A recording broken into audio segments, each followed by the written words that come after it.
जय माता दी दोस्तों, आज हम बात करेंगे नवरात्रि में किस उम्र की कन्या का पूजन करना चाहिए और उससे हमें क्या लाभ होगा। दोस्तों, आप सभी के मन में ये शंका जरूर आती होगी कि नवरात्रि के दौरान माँ दुर्गा की पूजा करते समय और जब हम कन्या पूजन करते हैं तो किस उम्र की कन्या को हमें पूजन में बिठाना चाहिए और किस को नहीं।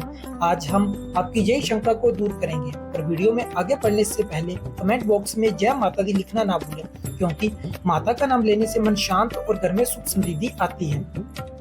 नवरात्रि के 8वें और 9वें दिन कन्याओं का पूजन करके उन्हें भोजन कराते हैं। कन्या पूजन को लेकर देखा जाए तो शास्त्र के अंतर्गत वर्णन है कि 1 साल से कम उम्र वाली और 10 वर्ष से ऊपर की कन्या का पूजन नहीं करना चाहिए। देवी भगवत के अंदर कन्या की उम्र में अलग अलग देवी के स्वरूपों की संज्ञा बताई गई है।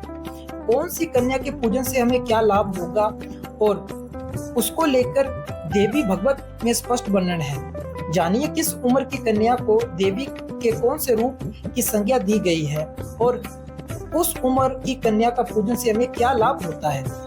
1 से 2 वर्ष की कन्या को कुमारी कहा जाता है। इन कन्याओं के पूजन करने से दुख और दरिद्रता घर से जाती है और उसका नाश होता है।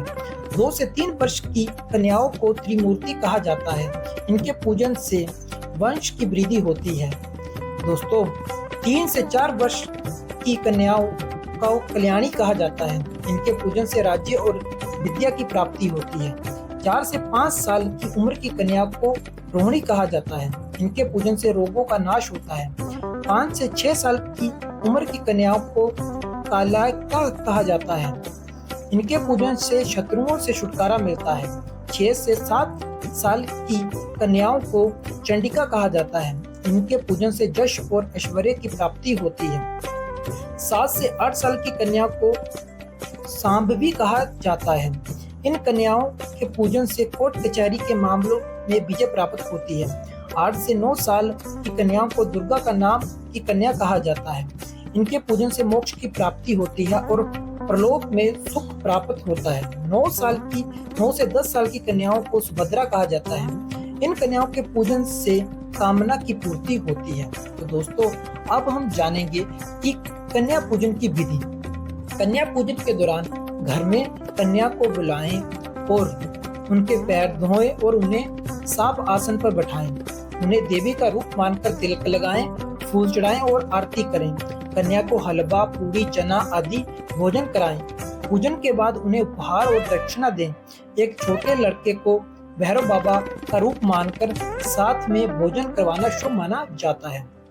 तो दोस्तों, आई होप आपके मन की ये शंका दूर होगी कि नवरात्रि में कन्या पूजन के दौरान हमें कितनी उम्र की बच्चियों को हम पूजन में बिठा सकते हैं, क्योंकि नवरात्रि में माता दुर्गा के भक्त उनको प्रसन्न करने के लिए तरह तरह के जतन करते हैं, उनका व्रत करते हैं।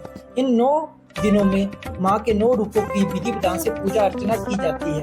कहते हैं जो भी भक्त इन दिनों में माता की सच्चे मन से पूजा करता है, माता उनके दुखों को सुनती है और उसे दूर करती है। तो इसलिए दोस्तों, आप भी नवरात्रि के दौरान माता दुर्गा को प्रसन्न कर सकते हैं और पूजन के दौरान इन नियमों का पालन कर सकते हैं, क्योंकि माता तो भक्त के मन को देखती है। अगर सच्चे मन से आप कुछ भी करें, माता को कुछ भी चढ़ाएं, तो माता अवश्य अपने भक्तों की मनोकामना को पूर्ण करती है। तो दोस्तों, अगर आपको हमारी ये वीडियो अच्छी लगी हो तो हमारी वीडियो को लाइक करें, चैनल को सब्सक्राइब करें और वीडियो को ज्यादा से शेयर करें। कमेंट बॉक्स में जय माता दी लिखना ना भूलें, क्योंकि माता का नाम लेने से मन शांत और घर में सुख समृद्धि आती है। जय माता दी दोस्तों।